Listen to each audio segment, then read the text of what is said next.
So 10 years ago, I finished a PhD in computer science, and I've been working in that field until very recently. I got much more involved a couple of years ago in community affairs and working on some other things.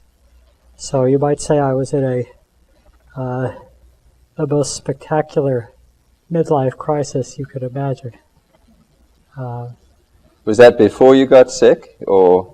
Well, I'm saying that I was in the middle of changing my career when this hit. When this hit you? Yeah. So. And how long ago was that? I first had an acute onset in beginning of September of 1989, and until then, I was not sick for a day in my life, virtually. So this is out of the clear blue sky, which was part of the problem. Let me just speak very briefly about the medical history so everybody will be familiar with that. As I said, there was no warning, and I had some pains in my side that were very severe. I can remember I had spent a very active day taking my aunt across the Golden Gate Bridge. We walked across the bridge and had a nice dinner, and I was driving back on 101, and all of a sudden, very sharp pain in my side. And I went through a month of tests where various relatively benign diagnoses were ruled out one after the other. And finally, at the end of October of '89, I had surgery. It's clear from biopsies and CT scans that there was a mass in my stomach and some suggestion of something in the liver. And apparently this is a very quiet area, it's called, because there were really no symptoms at all. That was the problem, because by the time they operated on me, the horse was out of the barn. They removed a large mass, maybe as large as my fist. Took them about a week to identify it through pathology, which I kept hoping, all these signs that, well, it must be the bureaucracy and working its way up and getting different signatures. It turned out to be a relatively rare type of cancer. Not unknown, but the sort of thing that turns up maybe 3 or 4 times a year at Stanford. It's a leiomyosarcoma. Probably some of you know more about what that means than I do. And it had indeed spread from the stomach to my liver, possibly to the kidney, and some other places. And unfortunately, this is a type of cancer which is can't be treated by radiation, certainly not in the liver. It takes more radiation than the liver can accept. And there really is no chemotherapy that they know of that's effective against it. In short, this was a fatal diagnosis. I went in about 8 or 10 weeks from never having been sick a day in my life to a death sentence, which was quite an experience I hope none of you ever have. So that was my medical diagnosis of what happened to me. Since then, I have attempted a range of different experimental therapies. My doctor told me the first day that there was no cure for this, that I had 6 to 18 months to live, based on what statistics that they had. I felt I had no choice but to try what might be available. I had a whole range of different treatments I came very close to having liver surgery right after the stomach surgery.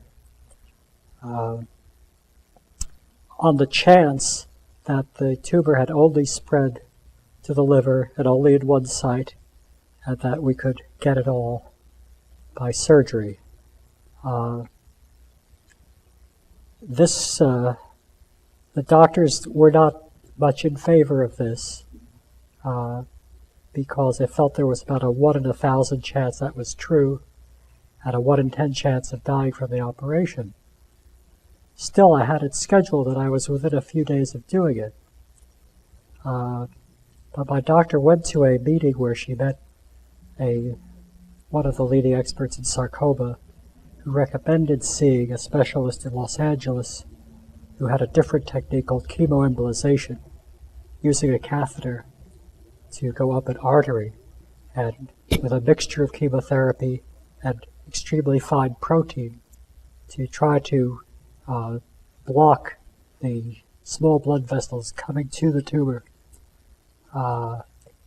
which would have a double effect, to starve the tumor of its blood supply and to concentrate a higher dosage of drug at the right site. The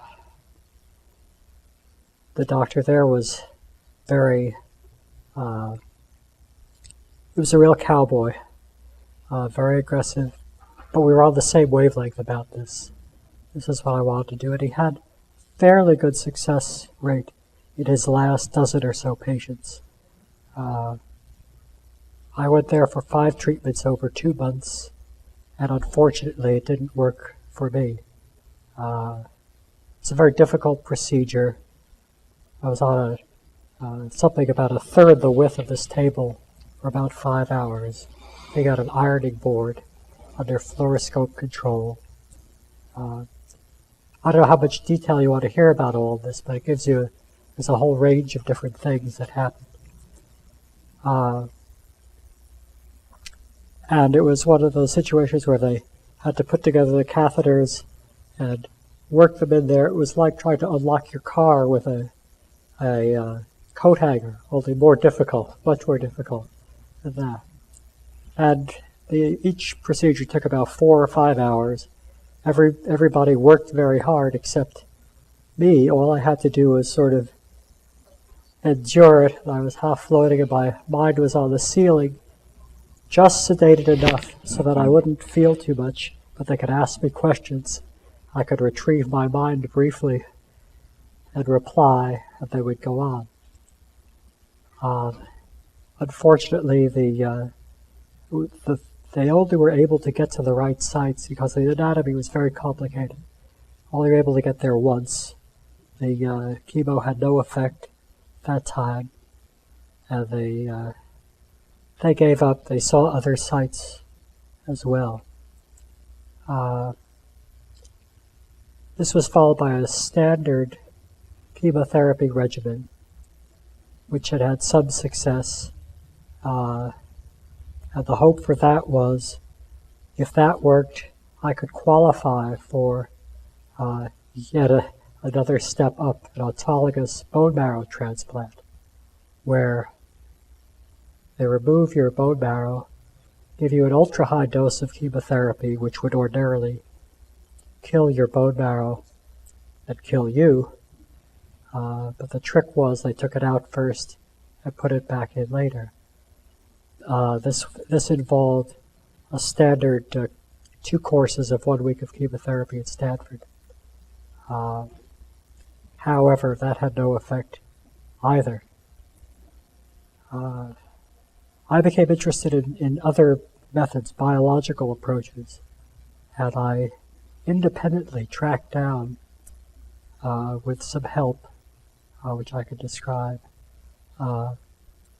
some people at MD Anderson in Houston who were working with interferon. And starting in August and September, I injected myself 3 times a week with interferon. It's another experience. That again did not help. they'd had a little bit of success there, very practically oriented, of one or two patients who had done well with Velbat, an old type of chemotherapy, following failure on interferon. So I had a pump installed for that, and a catheter run up here. This was done at home, in fact. I walked around with a pump for several weeks. That did not work either. By the way, all these treatments were the sort of, what can I do to be the 1 in 1,000 person to beat these medical odds? The last thing I tried, this now takes us to October, this past October. Up until then, I was in very good physical shape when I started all of this. I weighed about 40 pounds more than I weigh now. You can see some of the skin just falling off, sort of cadaverous look. But it was largely due to my good physical condition and attitude and many factors that I went through pretty well with all these things. But starting in October, I began to have problems with tumors coming in through my stomach region, fluid entering the body cavity. You can see that it's swollen. I wasn't aware of losing weight for a while because my bathroom scale always read the same. But in fact, my arms and legs were turning to sticks while my belly was filling up with fluid. I began to have real trouble eating because it's, those of you who may have been pregnant have had some sensation of this, where there's enough pressure pushing on you to cause various problems. So I had trouble eating and digesting. I began to lose weight, lose strength. But I was set, I felt, for one more try. There was another experimental program at Stanford which had some rationale, a combination of chemotherapy and cyclosporin. Cyclosporin you probably know from transplantation to prevent the rejection of tissue. And it turns out, coincidentally, that cyclosporin also, the theory is, it works on a little molecular pump that's supposed to be in the cancer cells, which cause the cancer to pump the chemo right through. The reason they say that chemotherapy is not effective is that it as fast as it enters the cancer cell, it's pumped out again by this molecular pump. And cyclosporin was supposed to block the action of this pump. So that was worth a try. And in the beginning of December, I went in again to Stanford Hospital and did one course of this, which really prostrated me for a month. I was really, all through the terrible cold spell, you remember, I was just a wreck and very depressed. Really coming to the breaking point with all of this. And it also became evident, I could feel there's one prominent tumor site here and several others. So I could feel without testing any CT scans or whatever that not only was the treatment debilitating, but it wasn't helping. So I decided rather on New Year's that that was enough. And I had my appointment with the doctor in charge of the protocol. We'd normally go through 2 cycles, but we both agreed that it was not useful to do so. And so here I am. So you quit aggressive therapy in December? That was the last aggressive therapy I had. And there's a whole other dimension to my life while all of this is going on, which has, I think, as much bearing on some of the issues that you may be interested in. But now, as far as I'm able, that's what I'm doing full time. I have a wife whom I love very much.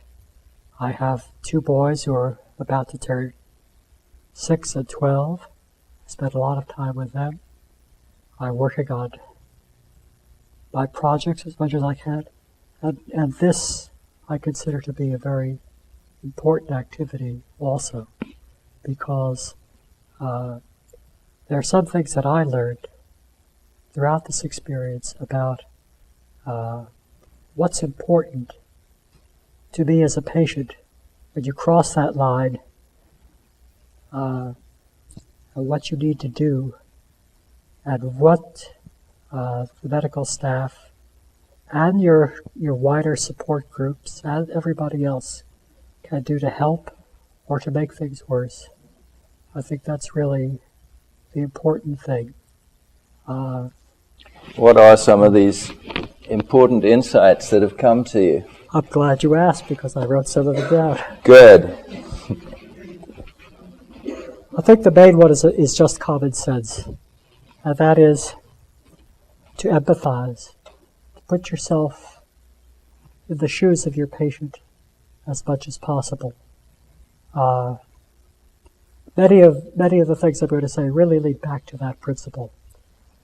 And I know that flies in the face a little bit of the training and professional detachment. And believe me, I appreciate how important it is for a doctor, especially an oncologist, who has to deal with patients like me, who they feel, with all their scientific training, is going to die, and it won't be very pleasant. That they have to go home at night and deal with their 6 and 12-year-olds and everything else. And that's essential, and I don't begrudge them that at all. But they really have to put themselves in your shoes as much as they can and understand what's going on with you. Let me just consult this a little bit. This will help me a bit.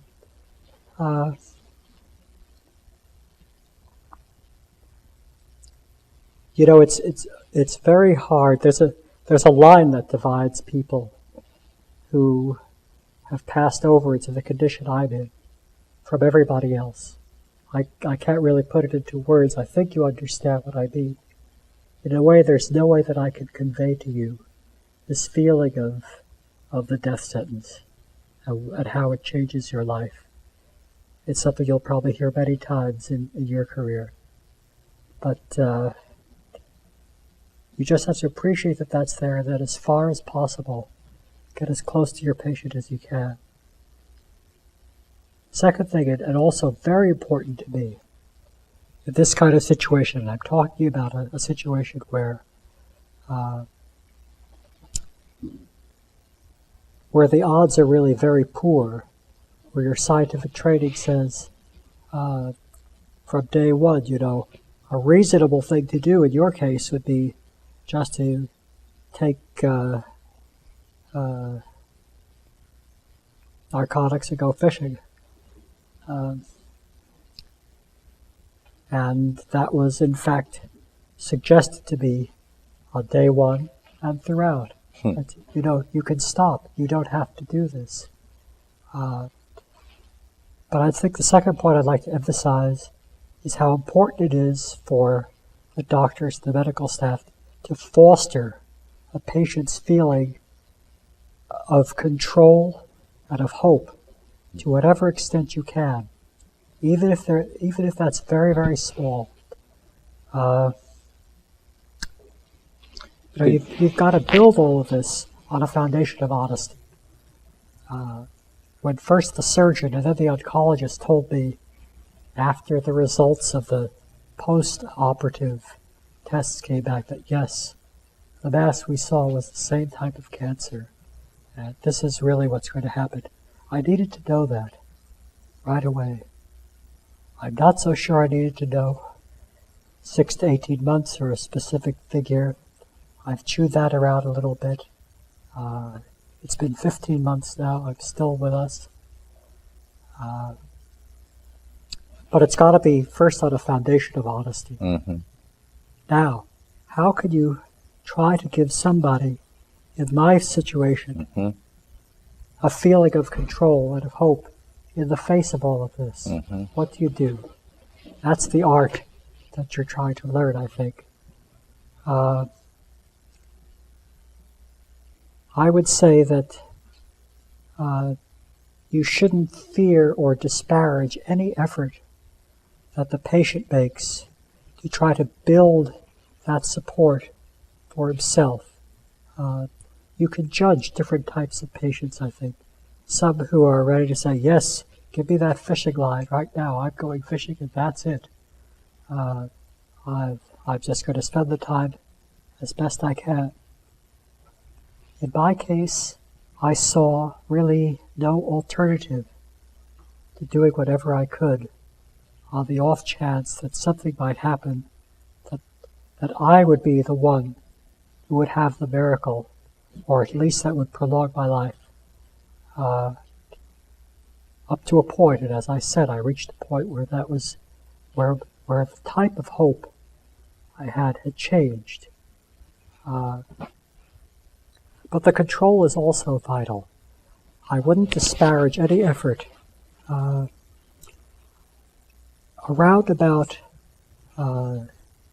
December of 1989, this is after my operation and when I was just starting the chemoembolization in Los Angeles, several people told me about a cancer support group in Menlo Park called the Creighton Institute. Some of you may have heard of it. There are a whole range of cancer support groups. This one is more holistic or new age than many of the others. But they had a feeling about this that through your own efforts, through visualization, imagery, through belief, in fact, that there might be a way in which your own body could summon its own defenses against the cancer. Now, I was raised up in a very scientific, rational background. I was very skeptical about this sort of thing. Although when you cross that line I talked about, all of a sudden you begin to see signs and portents, and life isn't quite so rational as you thought before. And I heard about this program on the same day from 3 different people who didn't know each other and had completely different backgrounds, and I was persuaded to look into it because it was highly recommended to me by a classic type A Silicon Valley bust-ass type of guy. I said, if he believes that this stuff was the most valuable thing that he had done, then it's worth looking into.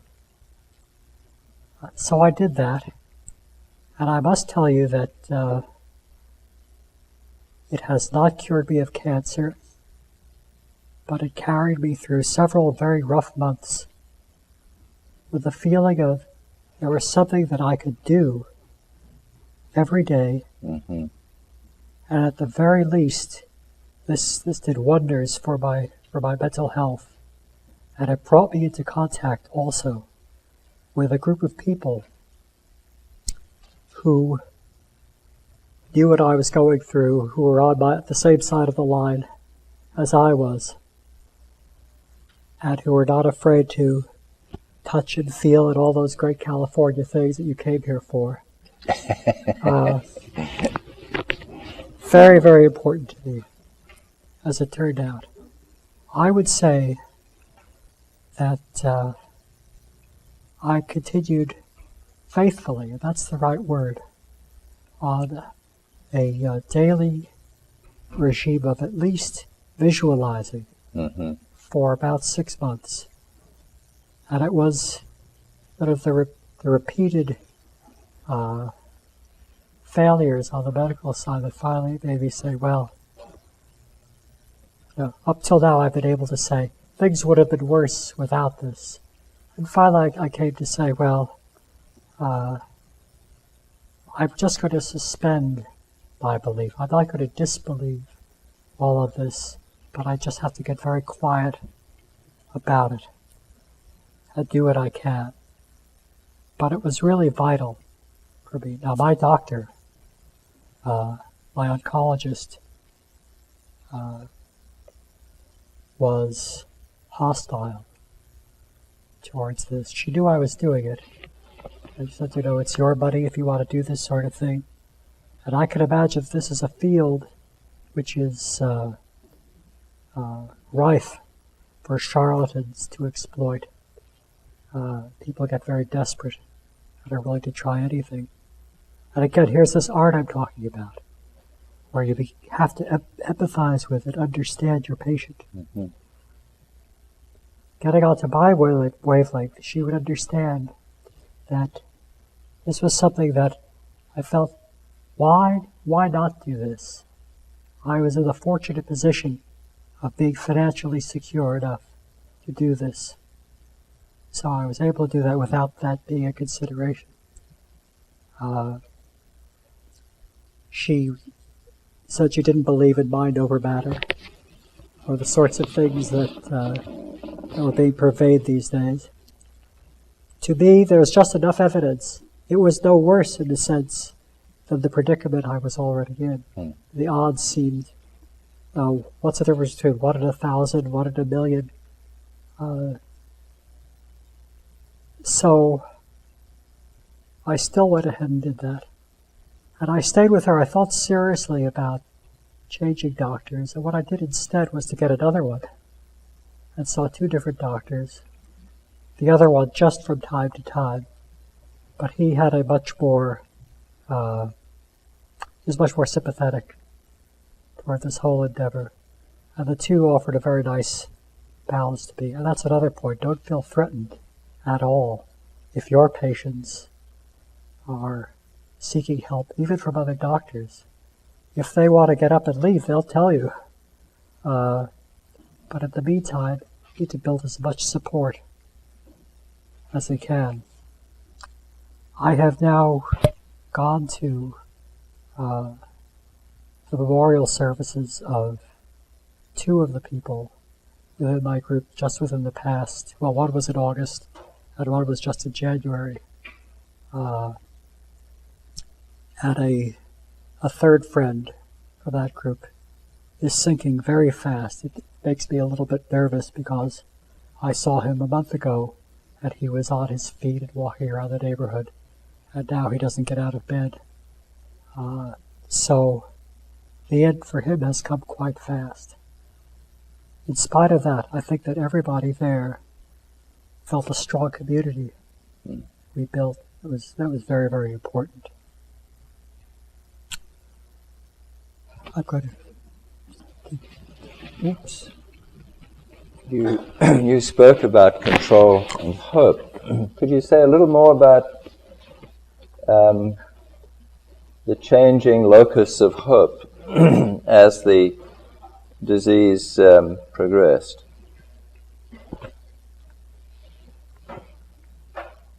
The major change in hope is, for me, was pretty recent. It's a question of changing one's hopes from, am I going to survive this, to, how do I best live? What shall I do with my life at this point? I could be a little more dramatic about it and say, how shall I die?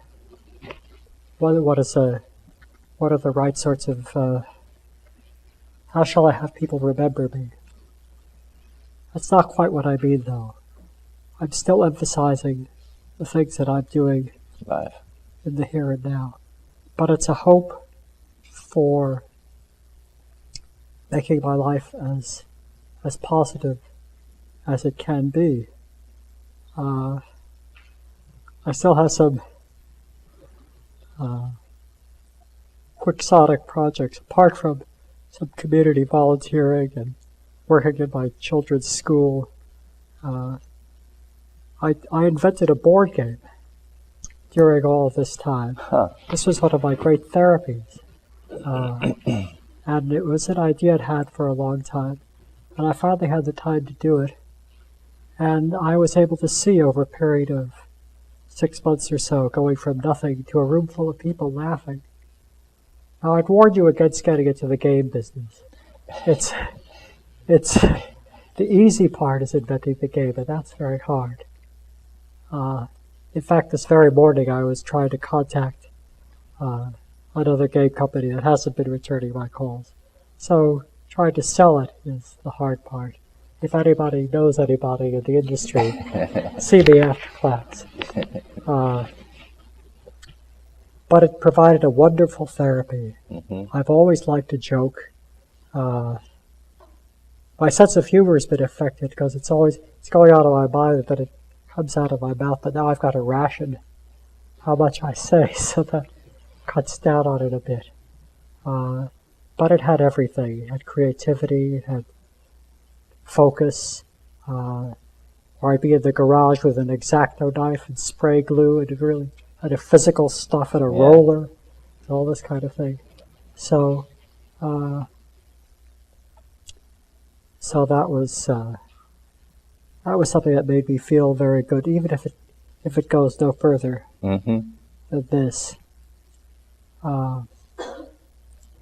Where the hope goes from here, I think that there will still be changes. My fear right now, my fear was, let's say a month ago, that I would face a choice between being in great pain and being doped up all the time. And I finally got up the nerve to ask the doctor about this. And I'm glad I did, because the subject of pain, people have learned a great deal about that in recent times. And it seems it's much more controllable. Attitudes have changed. There isn't a stigma about the use of painkillers the way it was before. Although I think not all the medical profession feels that way. There's still a large residue of thinking from the old days where narcotics were bad and all this sort of thing. But anyway, I think that I'm not afraid of that now. And so my hopes are still of living well in the days that I have, keeping as much strength as I have. Erling will tell you that I came to talk to him just 2 weeks ago, and my voice was a great deal stronger than it was then. I'm surprised at how fast I have weakened in the last couple of weeks. So I'm glad we're doing this today. I haven't spoken at this length since I spoke to you. I've really been saving it up. Take your time, by the way. Don't let your throat get dry. Let me maybe go down my list a little bit.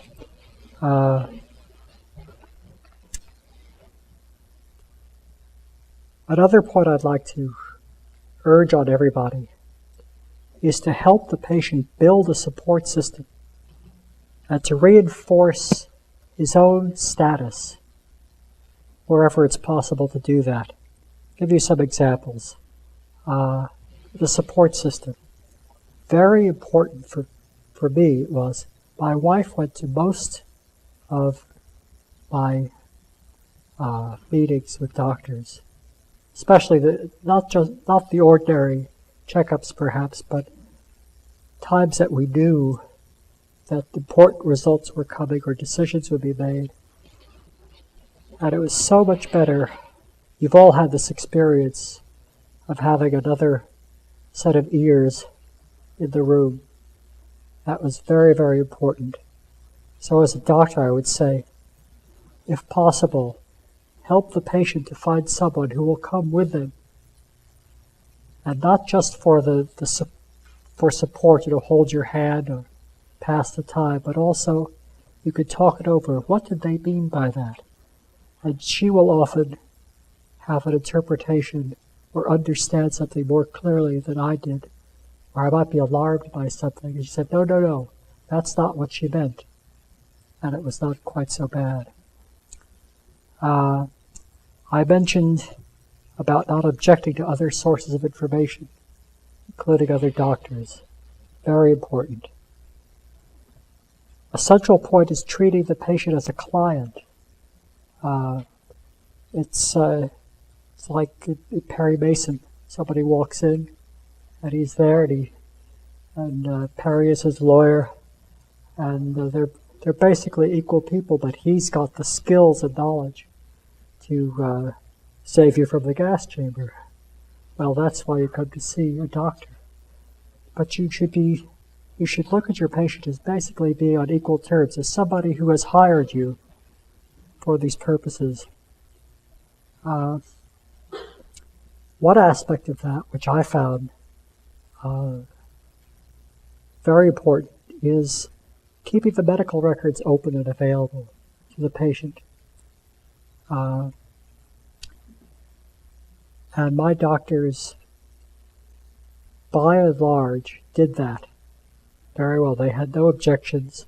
If I were going off to Houston or Los Angeles to see one of these specialists, my oncologist would give me a letter meant for the doctor, but she didn't seal it.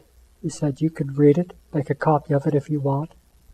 I have to tell you that several months ago I decided to stop reading them because they were not, there was no good news in any of these letters.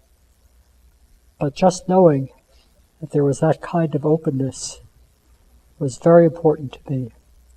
And I know that some people don't want to know these things from the start. Just you take it, you do it. My father-in-law, other relatives of that generation are very much like that. But in a way, the status thing, again, I think that many of the doctors that I saw viewed me naturally as a contemporary, as somebody, a professional background. I present myself nicely, except when I spilled juice all over my shirt. We all do that. And so they were able to say, okay, here's a person that we will treat as an equal. We won't condescend, we won't keep things from them. And I would say do that for everybody, except those who plead with you. I don't want to know. And even then, that's the art of empathizing, of getting it to your patients and understanding as far as possible what they need. Another point, I think that in a situation like mine, which I guess is fairly unusual, even in a disease like cancer, in many types of cancer, the odds are a lot better of the cancer I happen to get. You at least have a fighting chance, and you can prolong life over several years. In the case like mine, where the odds are just appalling from the start, I think you can expect an alternation between periods of frantic searching and alternating with a commitment to some plan. I found several times as we would get to the end of one unsuccessful treatment, I would just have some friends help me with a Medline search, or write people, or get on the phone. I mentioned about tracking down the protocol at MD Anderson.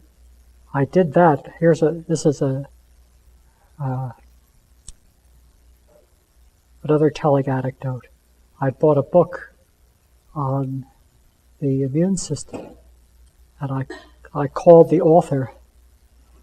And the author says, well, I don't know of anything for this type of sarcoma, but why don't you call this gentleman who works at Zoma? He's the head of research at Zoma in Berkeley. It's a biotechnology firm. This man didn't know me from Adam,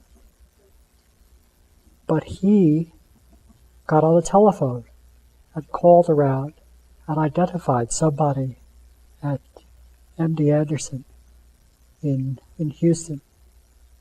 And it turned out it was not quite the right person, but he was able to get it to the right person with him there.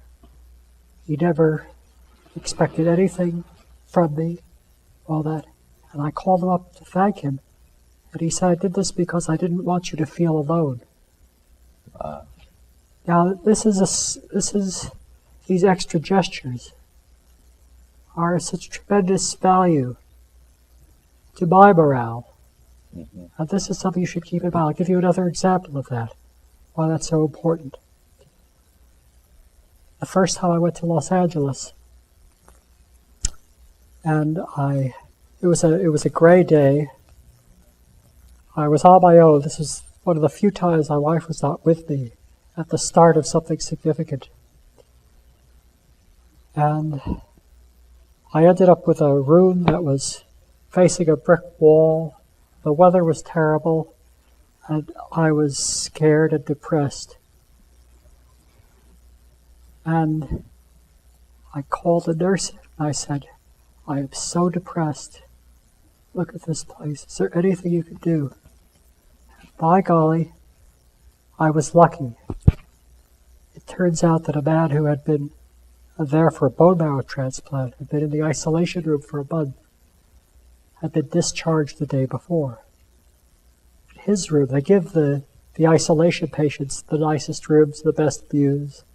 There was nobody coming in there the next day, but she took the time. She didn't belittle it. She sat with me. She explained everything. I'll see what I can do.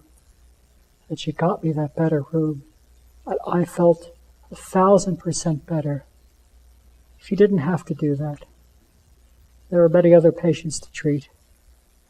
But in fact, everybody, I would go out of my way to praise the people at the Norris Cancer Hospital at USC, who, from the person who pushed the wheelchair to the big boss doctor, were all very friendly and had a nice word.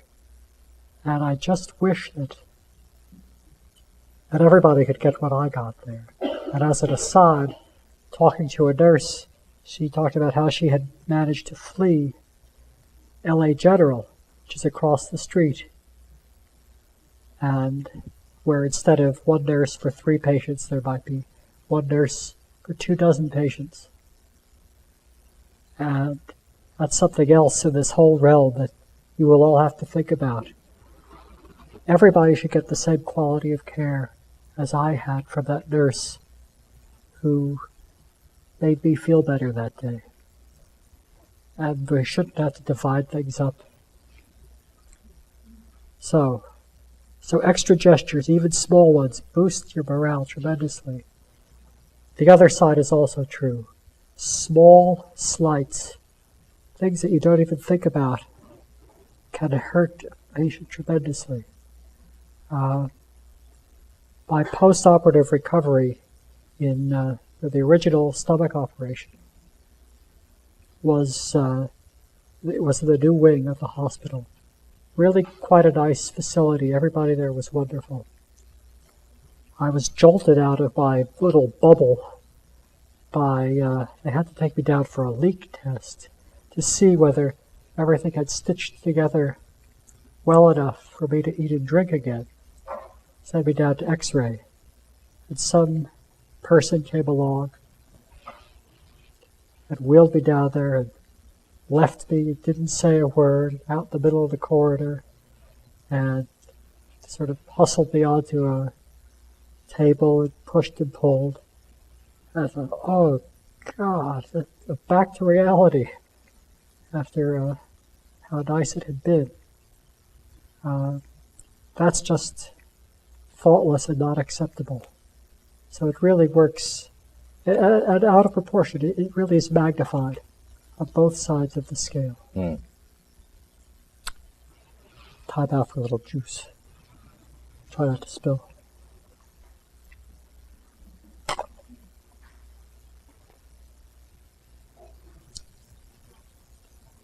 another point I'd like to make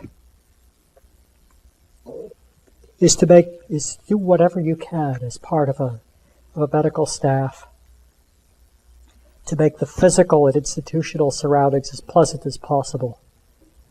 That's very, very important. And I use as my example my experience at Stanford. And I could do that without feeling too guilty about it because I know that there's money now to fix it. And there are plans underway to improve the facility. The cancer ward at Stanford is disgusting. It's brutal. There's no other way to describe it. The moment you walk in there, it smells bad. It's either something in the ventilation system or some of the drugs that they use. I don't know what. The lighting is very poor.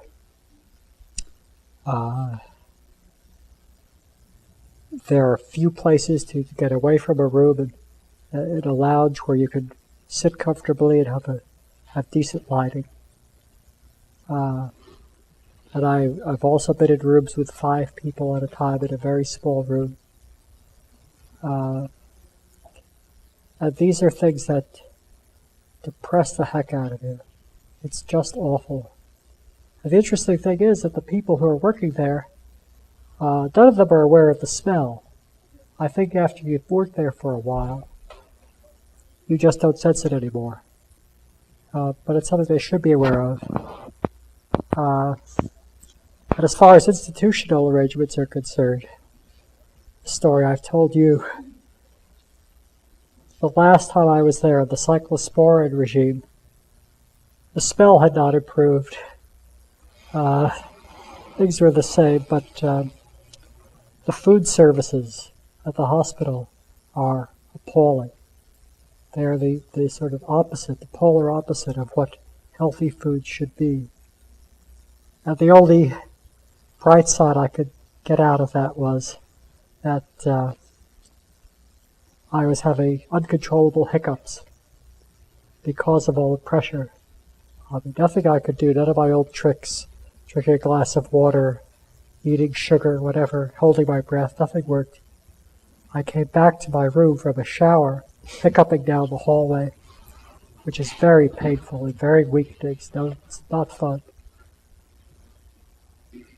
And the food services had been there to deliver lunch, and this thing was sitting on the tray table, and it was so disgusting, the smell on the side of it, that I started to gag. I started to throw up.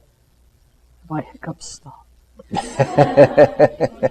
And the nurse said, "Oh yes, that's another way to stop hiccuping." And I found after that I was able to stick a finger down my throat and stop the hiccups just by getting a gag reflex. I understand the problems of institutional cooking. It's a very low status situation. But something has to be done about that. So, wherever you are, physical and institutional arrangements, very important. Patients feel that all the time. I guess those are most of the points I wanted to make about my direct care as a patient. I just wanted to throw in one other somewhat related idea. Being in a kind of a marginal disease category, 3 or 4 cases a year at Stanford, I have been extremely frustrated at how few people are involved in the research and how slowly it's going. And I look with envy and some anger at the AIDS people and how they have been able to organize the political muscle to begin to change the way that research is done. And I've even read recently how women with breast cancer are also organizing because there are enough of them to also make an impact like that. They're taking their lesson from the AIDS people. I I've read articles, and I read Scientific American, and the latest article by Steven Rosenberg, and this and that's happening, and in 2 years we'll do this, and in 3 years we'll do that. And I'm practically screaming, come on already, I can't wait that long. That's what the AIDS people are talking about. I have many good friends in research. My first job out of college was at NIH. I understand that environment very well. And as I said, I was raised very scientifically, and I could appreciate the feeling that results that we get now might be tainted in a way we can't rely upon them in future years. But when somebody tells you on day one that you have 6 to 18 months to live, and you say, well, in 2 years we're going to go moving on to the next step, say, something's got to happen faster than that. So that's a somewhat different topic, but something else that I wanted to mention to all of you. So now maybe it's a good time to answer questions. Mm-hmm. I have one. Well, I have two questions, and then maybe we'll open it up. The first question has to do with what other decisions have you made or are you making about the way you die? You mentioned that you decided back in December not to go for any more aggressive treatments. Are you thinking about when the final phase comes, what you want and what you don't want, and how are you letting that be known? On the same day that I decided that I actually officially agreed with the doctor at Stanford, I got the forms for this durable power of attorney, or whatever they call it, for healthcare. For healthcare. And it's actually relatively simple to fill out. And I filled it out to say that in my case I didn't want heroic measures, and if possible I want to die at home in bed. Mm-hmm. And that's pretty much how I wish it. I have talked and written down, I've talked with my wife and written down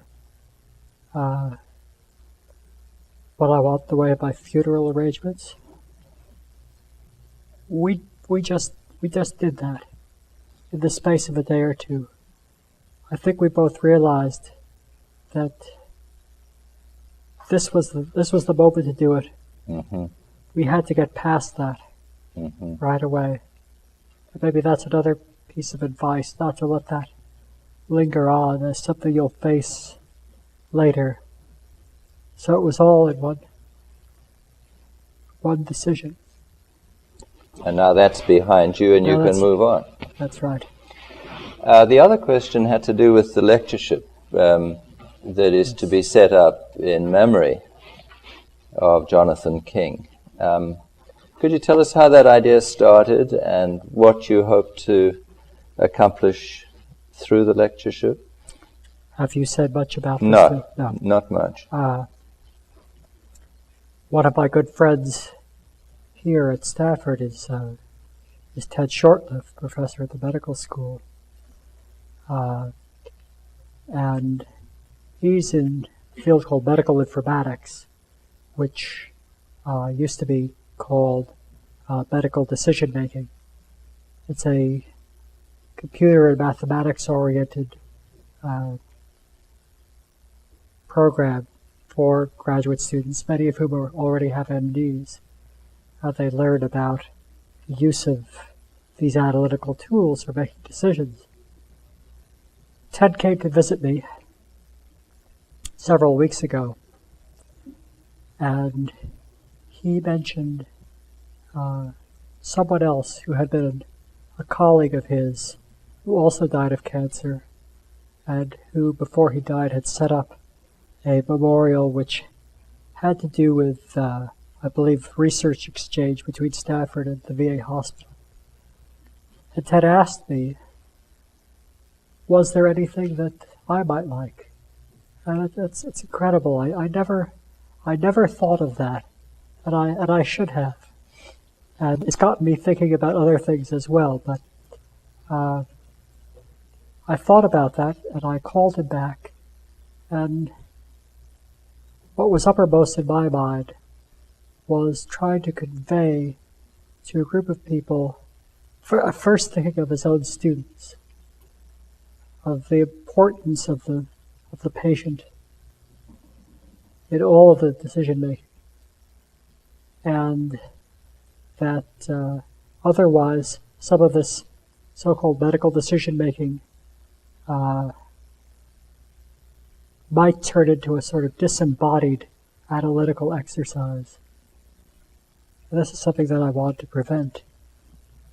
It turns out I have other friends through the community work that I've done, one of whom used to be chief administrator at the hospital. I didn't know that. I knew he was a firefighter and a parachute jumper that worked at ALZA,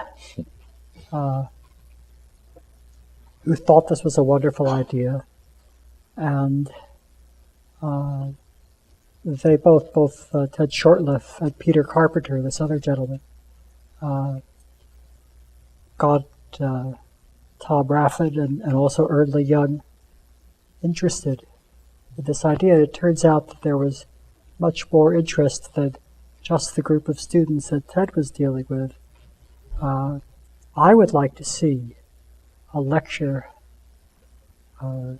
every year whose basic point is just to remind people of some of the things that I've been talking about today. And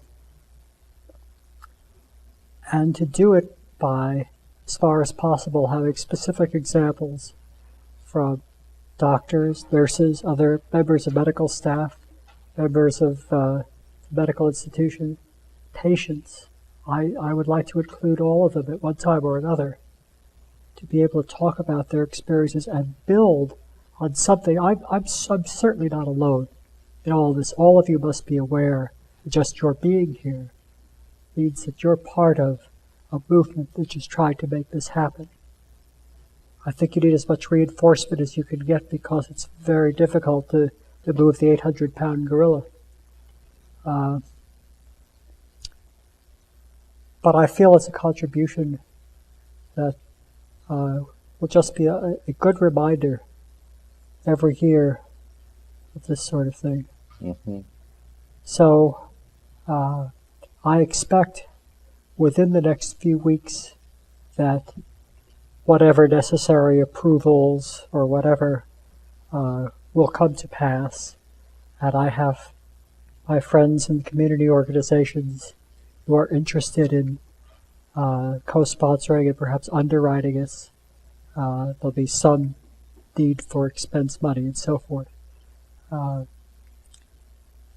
I'd also like to be there, make a 3-minute introduction, and through the magic of editing, we could say, "Good evening, ladies and gentlemen. I'm Jonathan King. Welcome to the 20th annual lecture."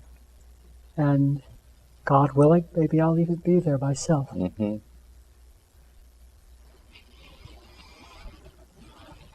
Simone. First of all, I really would like to thank you for coming because this is my place. I really invite you as a participant because I've often wanted to ask some of my patients a lot of the questions that we discussed today. Something that you didn't mention, I've always been very concerned about. Is it upsetting to the patient if the physician is close with the patient, and if they want to help the patient emotionally, but the physician also gets upset with the whole situation, or would that be very discomforting to the patient if they understand the physician getting upset? I have not run into a situation where the patient, where the doctor has been so close to it that there really was an emotional response like that. So I'm not sure from my own experience how to answer that. I have seen the doctor in Los Angeles who had a sort of a success rate of the last 11 patients, and he ran it to me and couldn't do anything. And the last time I talked to him, he said, this was a very humbling experience. And I'm still not quite sure how to take that.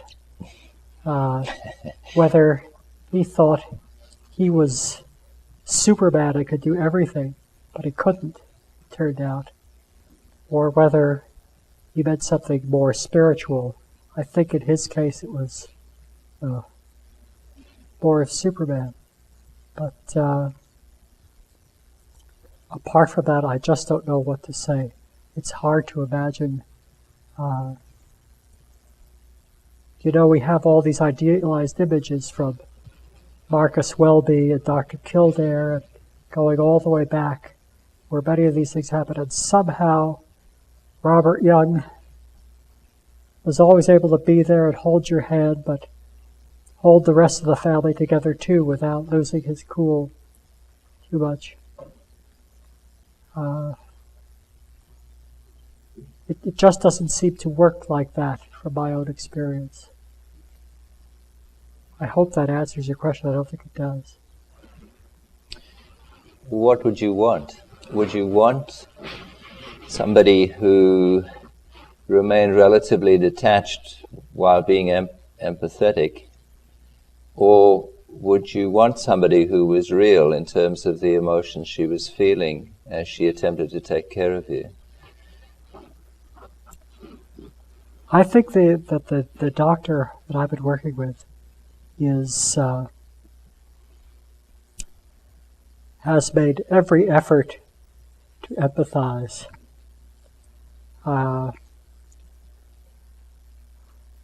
Something happened in the last year. Her uncle died of cancer. And it was the first time that somebody that close to her had died of cancer, in spite of all the patients that she had had. And she told me, after this had happened, that this was very upsetting. And now she thought she finally understood a little bit more what was happening. I think that a certain amount of professional bearing is essential. Mm-hmm. Just to have somebody you can rely on, time after time. But my other doctor, for example, is much more touchy-feely, and he'll hug me, and he never quite knows how much hair I'll have when I walk in the next time. He says, "Hi, Curly," and rubs the top of my head for good luck. That's not quite the same thing. But I guess when it comes down to it, a certain amount of the doctors themselves have to maintain a certain amount of distance. Otherwise, the patients couldn't rely on them consistently. Does that mean she was on the same wavelength that I was? No, not entirely. But I stuck with her and she stuck with me.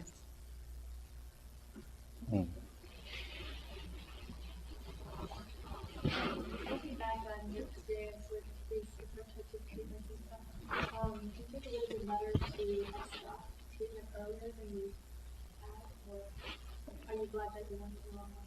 I have made the right decisions from the very beginning to the very end. I don't regret a single decision that I made in all of this. And that's a lot coming from me, because I've always been somebody who's second-guessed and looked back, I should have done this and I should have done that. But not in this case. I think I did the right thing. I owed it to myself. I owed it to my family.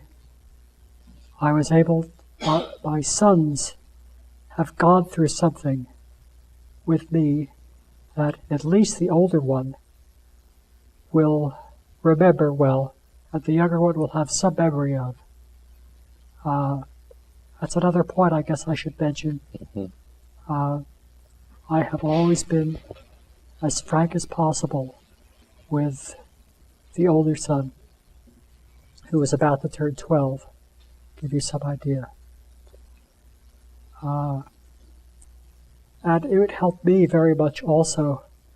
At first, I used to worry, what could I say? What should I say? All this, and finally I realized I just had to tell him what was happening. And he bore up very well, and it was a great sense of comfort to me to be able to glimpse a little bit of the man that he will be, and not just the boy that he is. When I finally decided to stop, I came home and I sat with him on the sofa and I told him, and it all came pouring out. You know, when you're in the middle of these treatments,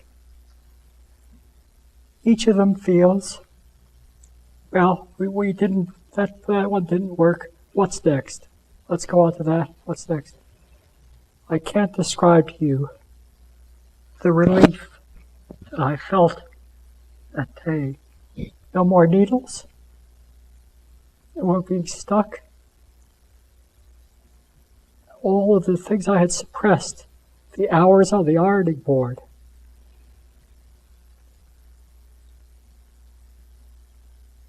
And he was with me while I told him all of that. He'll never forget that. He'll understand that. I know he will. That was very important. And my younger son, that was more a riddle to me. What shall I do? Here's a boy who's 5 years old. What can you say to him? He lives for today. He doesn't know what happens 2 days from now or 2 days ago.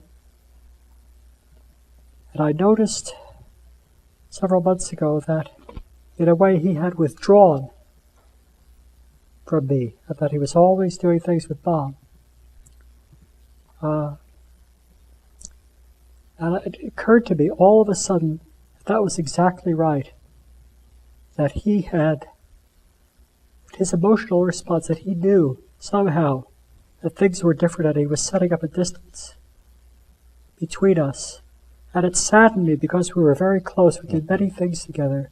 Read stories to him all the time, took him places. I wish I could still read stories to him. Maybe I can, but this has given me hope that I could get through a whole story now. But also, it not only saddened me, but it also comforted me that in his own way, at only 5 years old, he was able to find a way which was appropriate to say, okay, I must create some distance. Now, the funny thing is now, in the last few weeks, he has come back and been more loving than ever. I still feel confident about him. Having gone through that, I think, good. He'll understand it his own way. The older boy will understand it his own way. So, at least for me, the answer was, with the older one, just tell him everything. And don't try to figure out how it's going to sound, because they'll remember, they'll know all of these things. And what happens now, talked about what kind of hope, another sort of hope is, of what they'll remember. That's very important.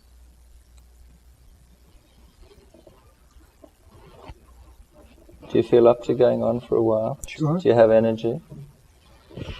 I'd like to ask you, if you can, briefly to describe the gamut of emotions that you've been dealing with and what you would want caregivers to know about that side of things.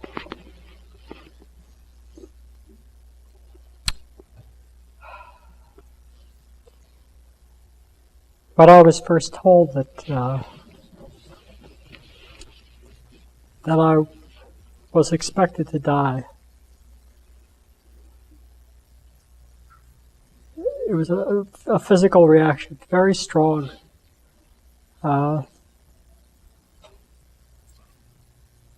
Almost like I was falling down a well or a vortex. Got very hot and flushed. That was a very difficult day. You can imagine. I don't see how else it could have been done. There were two different doctors. The surgeon, who was now handing me off to the oncologist. And they were both very honest on this first day. They had to be. Oh, by the way, that reminds me of something I wanted to mention. In the early months, the first couple of months, when this was first being diagnosed, tests going on, I was treated in a very professionally competent way by my primary physician, so-called, at the Palo Alto Clinic. That's where I've been going. When I went in for surgery, and from that day to this, I have not heard a single word from that doctor. Not a word. I'm appalled. How can somebody do that? And I'd say, at least, I'm sorry to hear about this. Oh, I wish it had been better. And that he's out of it. He has many other patients to deal with. But a small spark of caring, that hurt me, angered me. By contrast, the surgeon, who hasn't touched me in over a year, he even calls me at home from time to time, just to see how I'm doing. And that, again, that's those little extra things that, just to make sure, not even in response to a specific emotion, but just try to make sure, just being in touch. And he'll say things like, I always look at even the secondary journals, the obscure ones, just in case. It's part of this hope business also, because you never know. Someone in Japan, which shouldn't be obscure. I mean, I tried to find out some of the literature there and look at that. Or wherever else it took place, might have found more success with something.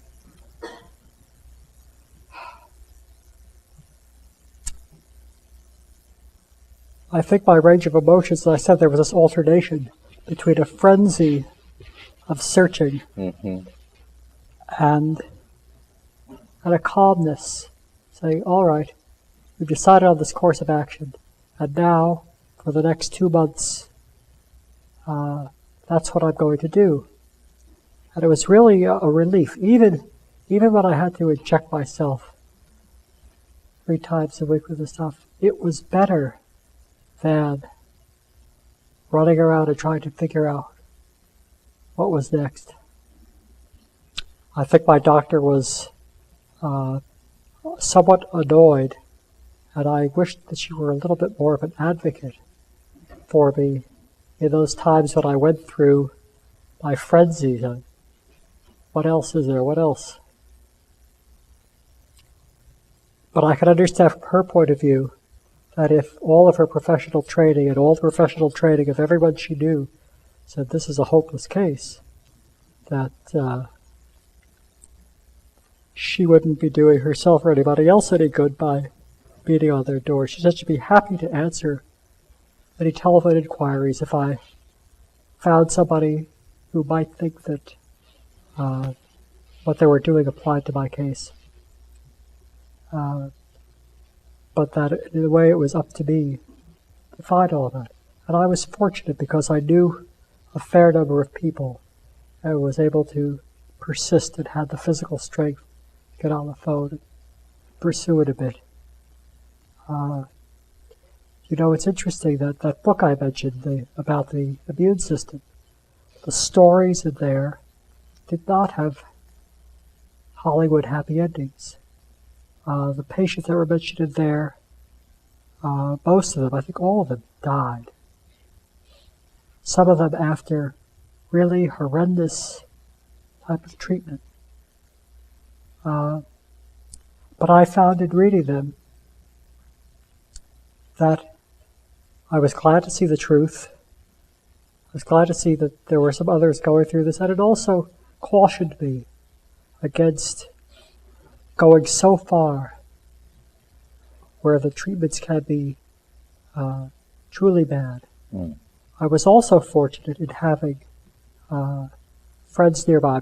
I live here, have access to the medical facilities. I don't have to drive in from Visalia. And I knew other oncologists whom I could talk to informally. They could say, oh yes, so-and-so is a good guy, don't worry about that. Or, that seems reasonable. Or, you don't want to do interleukin.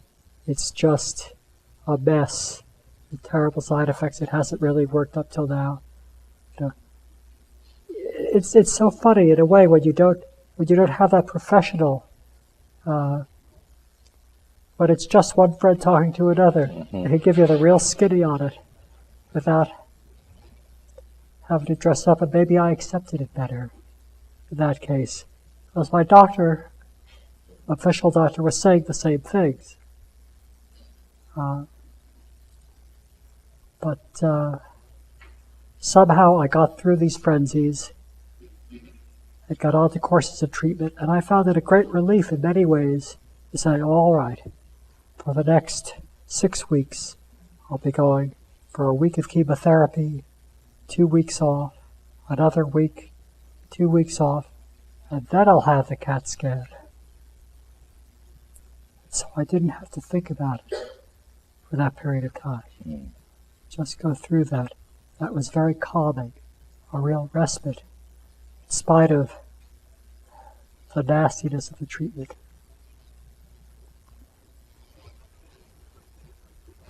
I have two questions. Something that you mentioned real early on that you didn't elaborate on. And you said maybe that when you told you the diagnosis, you said 6 to 18 months, which is true statistically. I've always wanted to know if doctors should absolutely never say a time frame. And then the second question is, we always are taught about the stages before death, and the last stage is acceptance. And I apologize for this question, but did anybody ever get to acceptance? Is that really I'll tell you when I get there. I'll answer the first one first. I've thought about that question, and I don't know. I can see both sides of it. In spite of wanting to have this foundation of honesty, there's always this little number in the back of my head.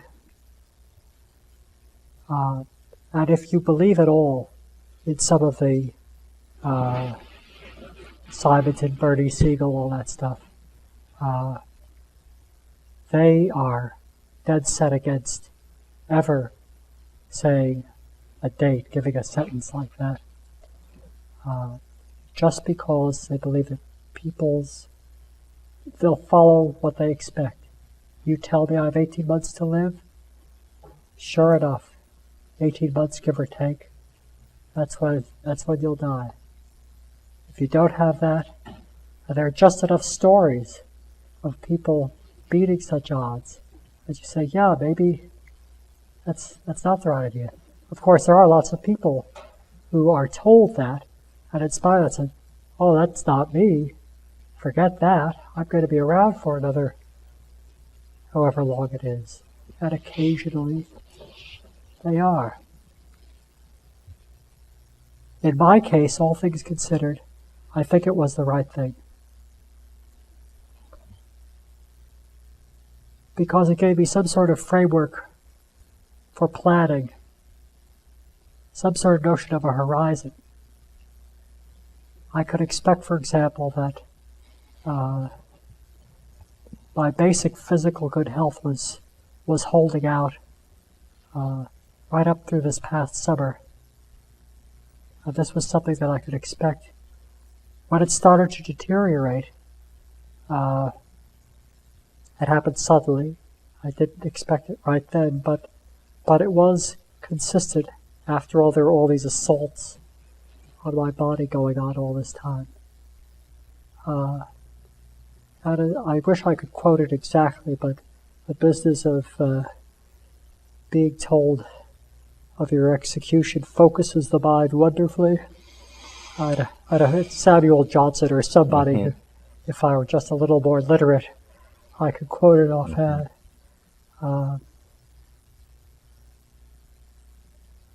Because the danger of not having that is that I would continue in the circle of what shall I tell my son? Put off questions like that. What shall I do about many, many different things? So in my case, I think that was an important ingredient in making me confront the reality as much as I wanted to. I could take my strong dose of mind over matter and still do the things that I needed to do in case it didn't work. So for me, that was important. Acceptance. I've read that list somewhere, the Kubler-Ross, this sort of thing. And I can't tell you, I just, it's funny, about last May or June, I stopped reading a lot about all these things. When I was first diagnosed, friends of mine flooded me with books and advice, and all sorts of things. And I started reading this and that. Then after a while, I just said, I'm just going to find my own way and do it a day at a time like this. So I don't know exactly what that stage means. I would say just an offhand definition that yes, I have accepted what's happening to me. Certain events help. I told you about the 3 friends from the support group, 2 of whom are dead, 1 of whom is slipping very fast. Boy, there's a little reality for you.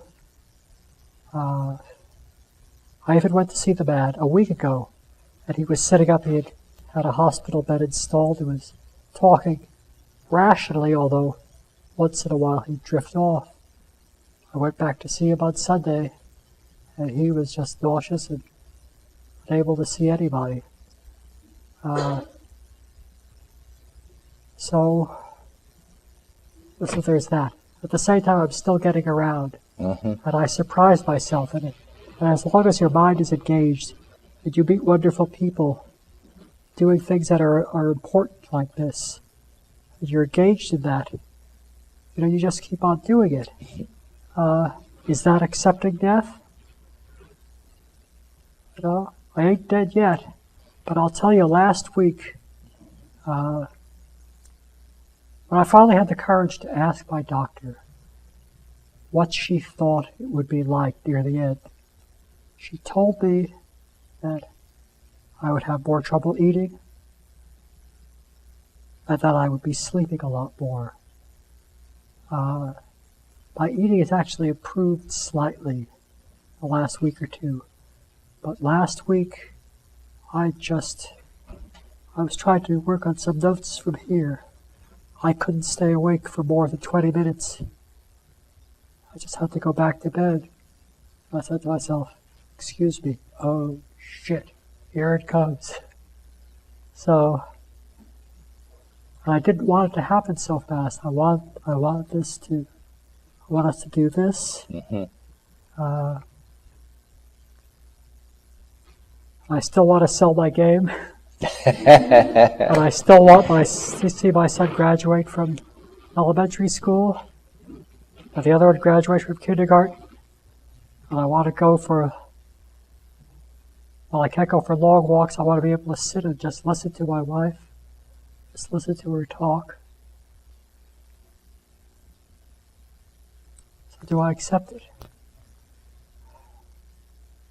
I don't know if that meets your definition.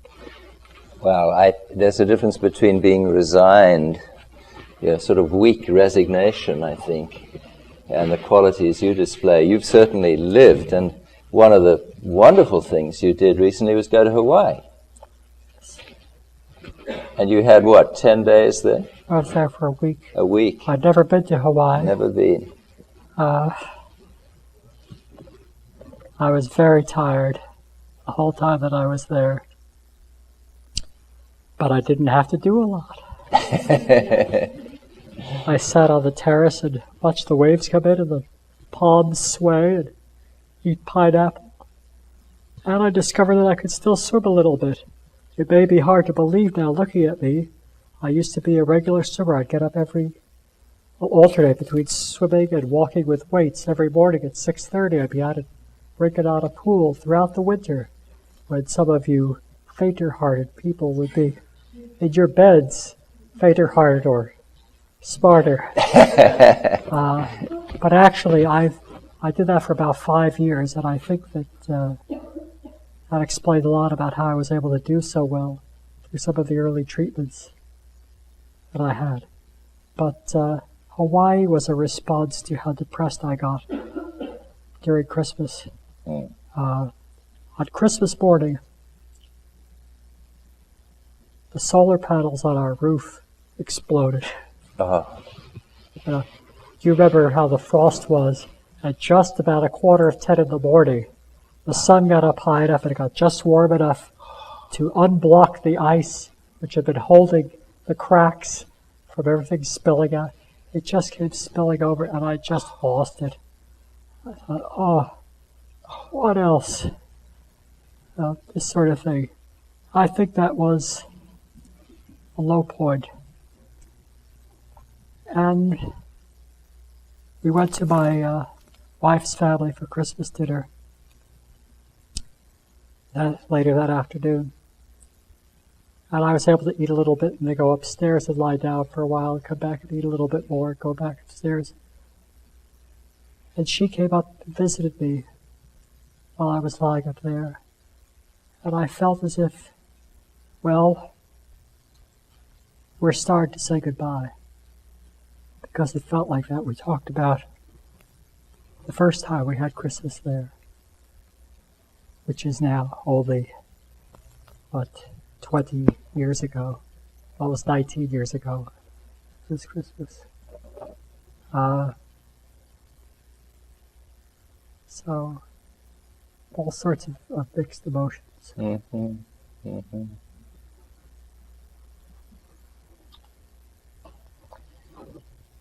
How's your energy level? Should we say this is enough for today? I feel great. In fact, I feel stronger than I have felt in 2 weeks just doing this. Well, let's take questions. So anybody else, feel free. Yes. I have a question about your family. Do you feel like it's hard or sometimes draining for you to talk with them or to be with them sometimes? Like, does it trigger some emotions that are just too painful to deal with? Once in a while it is, such as when I told you I didn't feel as if I could read stories to my son anymore.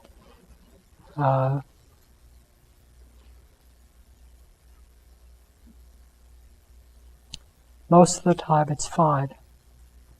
They've been really very good. My wife has carried such a load. It's incredible. She works, she supports us. I feel like an old-fashioned Texas pig. She cooks the meals, she cleans up. Of course, I have an excuse. Cancer's a wonderful excuse. No, I can't do that. I got cancer.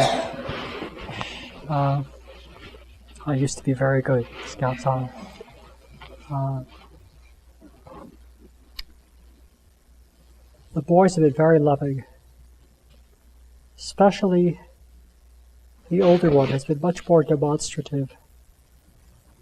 2 years ago, getting him to say I love you was like pulling teeth.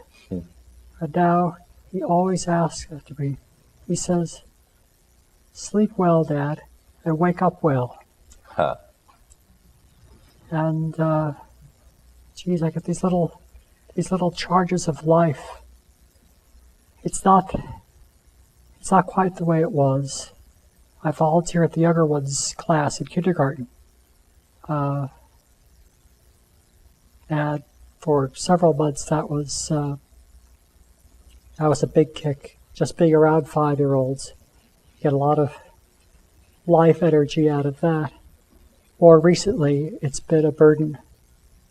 It's been physically difficult, and that's been a bit depressing. And I wasn't getting that charge. It's like I said, with my sense of humor, I used to be able to make more jokes, but I can't because I'm saving it up. So there's no question that the physical sapping makes some of the relationships hard. But they have been so understanding. The ones who have been difficult have been my parents. That's a whole different side of the coin that I haven't talked about at all. My mother has cancer. She developed breast cancer in 1987. And my father has had heart problems. And it turns out that on the day that I first went to Los Angeles, he went in for a quadruple bypass, which they didn't tell me about for a couple of months, this sort of thing. And dealing with them has been very, very hard. It's all the problems of that you will experience in middle age dealing with older parents. With this overlay, this inversion, things are wrong. Parents in their 70s should not be burying their children. And they can't, alone among all the people I know, they can't leave it alone, especially my father. He always has one more thing to say. Have you tried this diet or that diet or whatever else? And it infuriates me.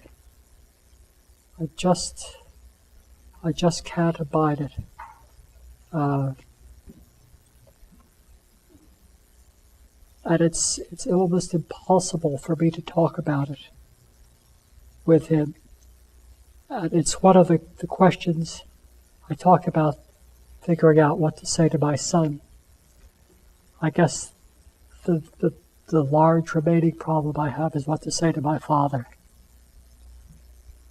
And all the lifetime of baggage that we have built up together that is now focused on this in a very unnatural way. But the answer will come very soon. I've decided I'm just going to either go there, they live on the East Coast, or have them come out here, and we're just going to talk. Because we're on the phone every week, but it isn't the same. I'm a little bit afraid of it. I'm afraid of what I might say, what I might let out. Because nobody presses my buttons the way he does. And all you amateur psychologists know about that. Mothers and daughters are the same way. So we'll see. I'm concerned about that.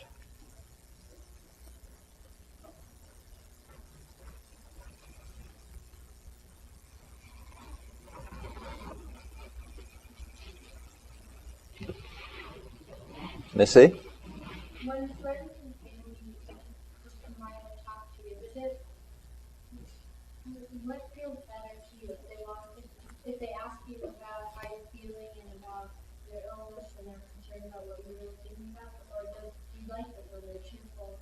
kind of cheer you up for a time? All of my friends are both cheerful and realistic. I don't know whether we've gone through some kind of change in society. If you look at movies from 10 or 20 years ago, people were either couldn't mention the big C word, just couldn't talk about it at all, or they were just so mindlessly cheerful, couldn't do anything about it. Somehow,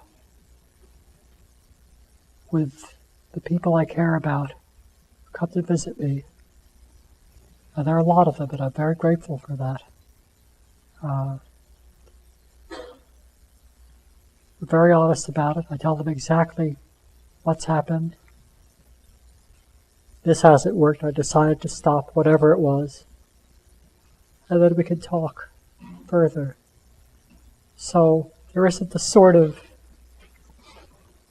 undergrowth that you have to clear away, that you might imagine you'd have to clear away. It's honest, and it still feels we're just not burdened with that sort of thing. I recommend that. Yeah. By the way, that's the only way to do it. You mentioned volunteering in the kindergarten. You've also been busy in the community with other things. That's right. This organization I mentioned is called Leadership Palo Alto, which is a leadership training program for people interested in community service. And I joined that as a participant in 1987. I think when I first had the inklings that who sold more computers than somebody else wasn't really important to me anymore. And I was looking for something else. Now, this is one of the first things I started.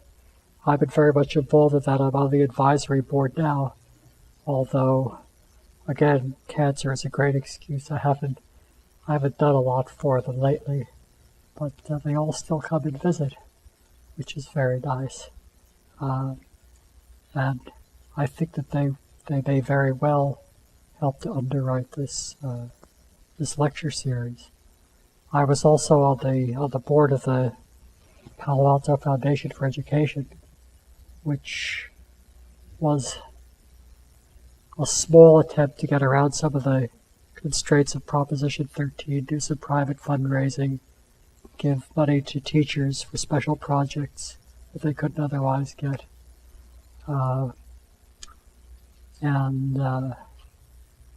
That just took too much energy, so I just had to stop that one altogether.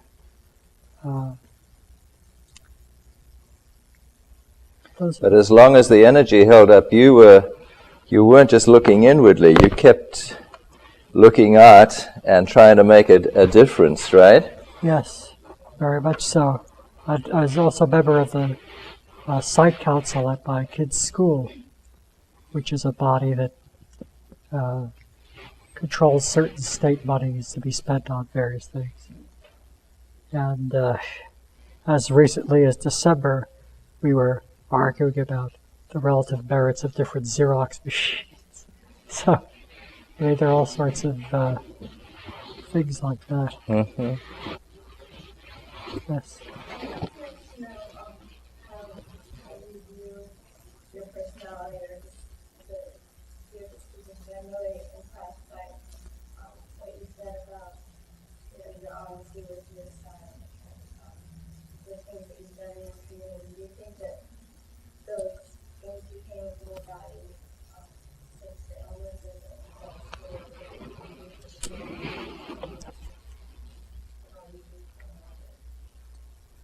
Well, as earlier said, they help me to look outward somewhat, and that's important. There are parts of my personality that I think have gotten in the way a bit of cancer treatment. You hear about the physician in Athens who has a secret serum he can't reveal, that people fly over there to get an injection, or wherever it happens to be, Mexico.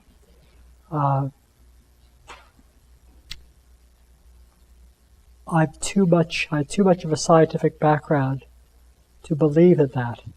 You have to place yourself in something of a trance. You have to believe if there's to be any hope for that sort of thing at all, I think. I don't discount it entirely, but I think that somebody who was less introspective, more respectful of authority altogether, whatever their credentials, would be a better candidate for some of the more outlandish and possibly bogus types of treatment. I call it bogus, but there are just enough people. That's the thing that holds us together. I've seen people gave me volumes of regressional testimony about some doctor in New York who has some kind of track record. I think a congressman's sister-in-law was cured of cancer. They had 75 pages of the congressional record talking about this, with testimonials of people coming through there. But it's the sort of thing where you have to believe. And I couldn't bring myself to believe in that. I read up on things like macrobiotics. I went to a Chinese healer once, talked to him about what he might have to offer. I was not excluding anything that I thought might have a system that I could make some sense out of if I simply opened my mind to it. I found that macrobiotics, even though I was for a while a vegetarian during all of this, that depended on a certain philosophy. It's not simply that you eat brown rice all the time. That's only half the story. The other half is a certain belief in a certain unity of the living things on the planet. And I wasn't prepared to invest in that. I couldn't bring myself to that level of belief. Should I have? No. I think, as I said before, I've made the right decisions for me. But somebody could make different decisions and they would be right for them. Mm-hmm. Before I ask my question, I also would like to thank you for being here with us today. It's a very moving and often encouraging experience. I've seen a lot of hope in a so-called case, hopeless case. That's first. I'm just started being with the Chapman research here, and you were talking about the support network, which I experienced was very valuable all these months of these difficult times. Where could you imagine a Chapman could be a part of this support network? Do you have any experience on where could you imagine?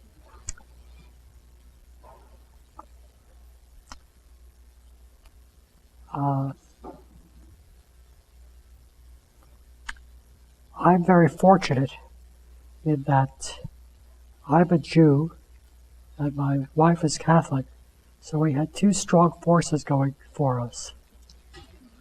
I know two rabbis very well, dear personal friends of mine.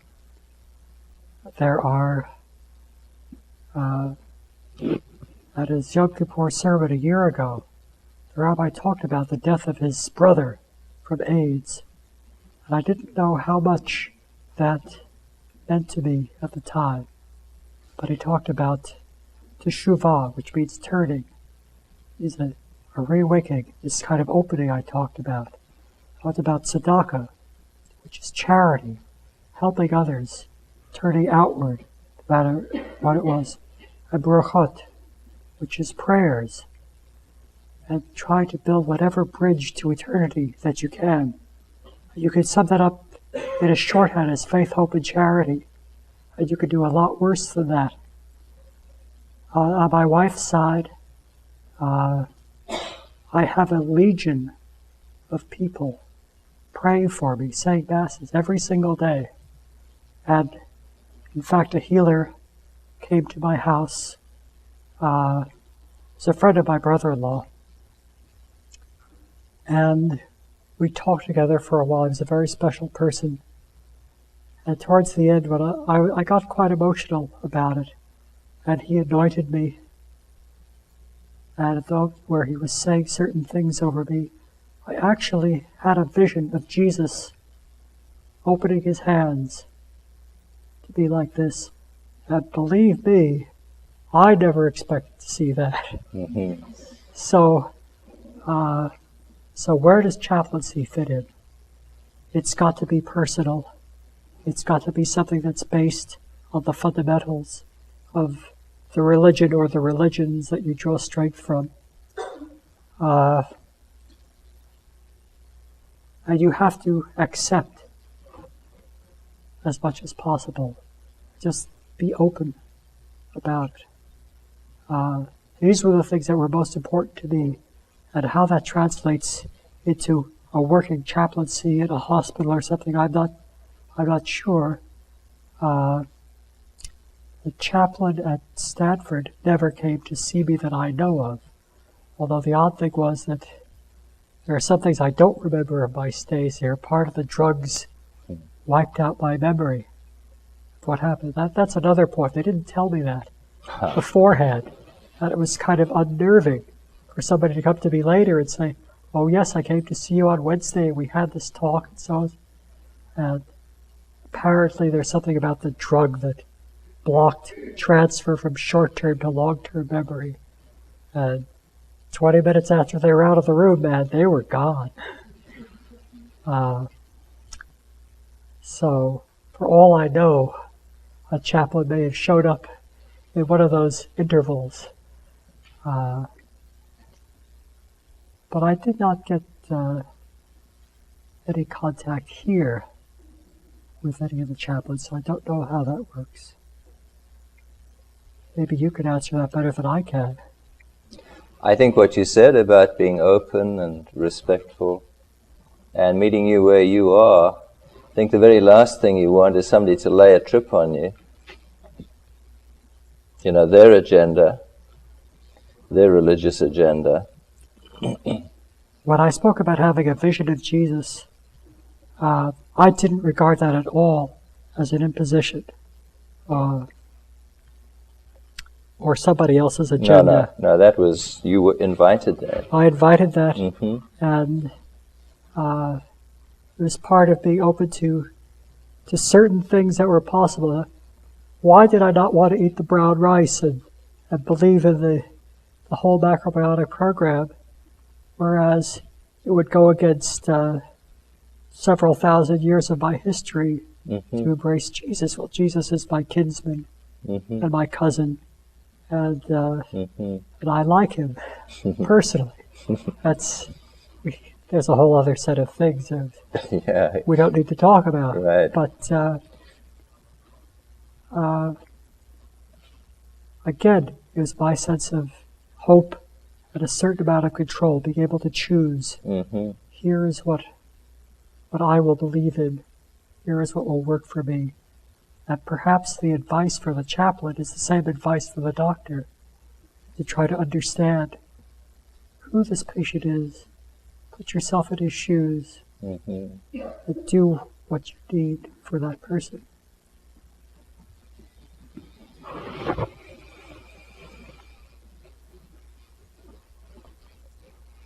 Well, I fear that we've exhausted you, and I know how you're going to feel after this, if you will forgive me saying so, because Dr. King came to see me a couple of weeks ago and really got himself psyched up, and then you had a letdown, and I'm just a little afraid that you're going to have a similar depletion of energy when we end the session.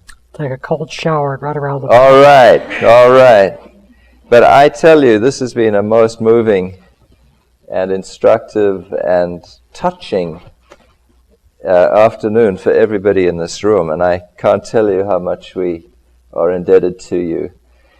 The lectureship in your memory is something that I myself am really committed to.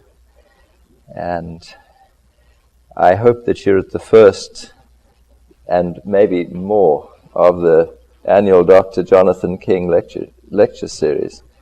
But I certainly will vividly recall this afternoon whenever I'm privileged to be at any of those events. I want to thank you, and I want to thank all of you also.